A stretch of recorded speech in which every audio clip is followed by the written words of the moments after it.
Hello everyone, and welcome to my Days of Our Lives official channel. I hope everyone is having a wonderful day. Before we begin, please hit the subscribe button and give this video a thumbs up. The police narcotics-related arrest doesn't go according to plan. Kristen was strolling through the town square when she shouted to Alex. Kristen got some information about work. Things are going great, simply dealing with making a more bound-together brand, you know. Spotless and mean, Alex said. With a wicked grin, Kristen got some information about Teresa's most recent venture. Clean? Scarcely, Kristen said with a laugh. Alex asked Kristen what she implied, and Kristen said she had some awareness of Teresa's backslide. Brady should not be talking about Teresa's own life to you or any other individual, Alex mumbled. Thus, it is valid. She's utilizing once more, Kristen said. Alex was unyielding that Teresa's backslide had been a one-time goof. In this way, perhaps in the event that you could very much as, I don't have any idea, change yourself into a half-nice person for like a brief moment, then, at that point, perhaps you would understand that she's confronting battles, Alex said. Kristen chuckled. I truly do feel for Teresa, Kristen said. Kristen reminded Alex that she and Teresa shared a bond as moms to Brady's youngsters. Alex feigned exacerbation. It is entirely justifiable why he conversed with me about that. Kristen argued that he is concerned about her. Alex countered that Brady was stressed over Tate. Not simply Tate. Don't you get a feeling of major areas of strength for them? Kristen inquired. Alex gestured yes. Alex added that Brady and Teresa's bond was important. Kristen inquired as to whether he was certain that there was nothing heartfelt among Brady and Teresa. Kristen said, I just hate to see you deluding yourself. I know that you and Teresa are a thing. Alex sneered. Those two are recuperating junkies. Also, it's like they've been to war together, Kristen contended. With a sneer, Kristen noticed that it resembled her relationship with Brady. Is it true or not that you are messing with me at the present time? From what I've seen, you and Brady basically disdain one another, Alex said. Issues of the heart are very misdirecting, Kristen said with a smile. Kristen made the observation that, just like Brady and Teresa, she was forever connected to Brady due to their child. The one that you as of late got sole care over and essentially denied her dad from being a piece of her life? And do you believe that Brady and you share a strong bond? Alex asked in dismay. Kristen chuckled, and she said she had not denied Brady a section in Rachel's life. Kristen reminded Alex that she had been given sole guardianship since Brady had undermined her with a firearm within the sight of Rachel. Alex concurred that Brady had acted ineffectively, yet he contradicted Kristen's association of the police. The police were not called by me. It was Rachel, Kristen said. Your relational intricacies are absolutely intriguing, Alex said. Kristen noticed that Alex's family had its own daddy issues. Life is unusual and confounded. As are connections. Anyway, my recommendation to you? Be vigilant and don't offer your heart excessively fast, Kristen said. Alex inquired as to whether she was dating anybody. Kristen giggled boisterously. You at any point ponder getting back with huge Brady? Alex inquired. That boat has cruised, Kristen said. In this way, take it back to shore, skipper. He's single, Alex countered. Alex noticed that clearly Kristen actually needed Brady. So why not seek after it? Alex inquired. With a smile, Kristen contended that Alex needed Brady good and gone so he could have Teresa to himself. Alex contended that Rachel would improve her folks together. You don't care a whole lot about me and Rachel, Kristen said. With a laugh, Kristen noticed that Alex was plainly apprehensive about Brady's association with Teresa. Alex emphasized, only because she's been leaning on him a little bit more than I expected.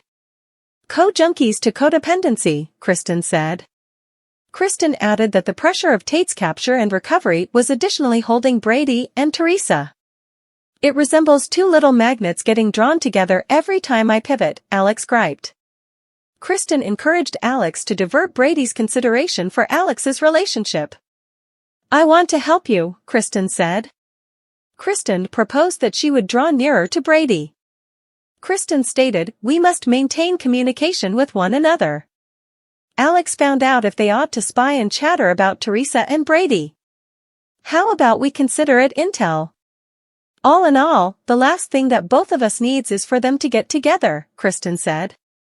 Alex extended to Kristen an employment opportunity at Titan so she could invest energy with Brady. Alex said, "I have always thought you were a smart businesswoman." Kristen shrugged and said she would think about the offer. That's what Alex recommended to make advances with Brady. She would have to expand the appearance among Brady and Rachel, setting out additional open doors for holding. Naturally, for the family, Alex declared. Alex noticed that the rationale in their arrangement was everybody's satisfaction, and that was something to be thankful for. "To Bliss," Kristen said. Paulina awakened in her bed, and she grinned at Abe. "Good morning, handsome," said Paulina. "You believed that you wouldn't rest, and you appeared to rest pretty well," Abe prodded. Paulina noticed that their time together had loosened up her. Abe smiled. "Perhaps I can loosen up your brain some more," Abe murmured. Abe kissed Paulina. "Have I told you recently the amount I value your understanding of me? You're getting it?" Abe inquired. "We don't need to rush anything. Also, the recollections, they'll return." "I realize they will. Meanwhile, we have the honor of making new ones," Paulina said. Abe concurred. Paulina sputtered. "I neglected to let you know the news. Chanel and Johnny are getting hitched," Paulina said. Abe was excited. Paulina noticed that the more she saw Chanel with Johnny, the more she accepted that they had the stuff. "Youthful love," Abe said. Paulina responded, "Old-timers' love ain't so bad either," with a chuckle. Abe inclined in for a kiss, yet Paulina drove him away and made sense of that she expected to get ready for the wedding on Valentine's Day. "We're accomplices, correct? So set me to work," Abe said. "Until further notice, simply let me know that today will be a decent day," Paulina said. Abe kissed Paulina's hand. "Consistently with you is a decent day, my dear, sweet Paulina," Abe said. Paulina composed up a commitment declaration, and she sent it over to the paper. "What else is on the plan?" Abe inquired. Paulina noticed that she had a phone call planned for the geocaching occasion. "From that point forward, I really want to begin contemplating my mom of the lady outfit," Paulina said. Her phone rang with a call from the hospital as Paulina made the suggestion that she and Abe go shopping in the square. The oncologist who treated Paulina called to inform her that the tumor had grown and that the surgery had been moved up to the end of the week. Paulina told Abe. Paulina stated, "I just thought that I would have a little bit more time to prepare mentally." Abe held Paulina's hand as she warded off a fit of anxiety. "I will manage this.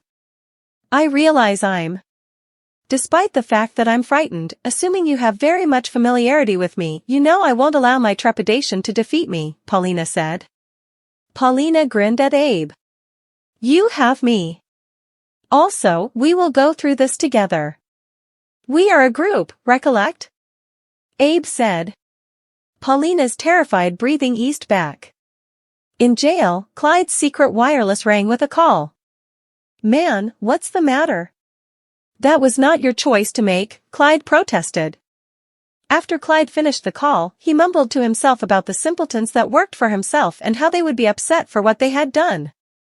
"Bastards have no clue about what I'm able to do." "They're going to find out," Clyde said. At a crime location in a stockroom, Harris conversed with the new kid on the block female cop, Official Goldman, who had killed a suspect. Goldman was personal, and Harris sent her to the crew vehicle to quiet down. "This is awful, Jada.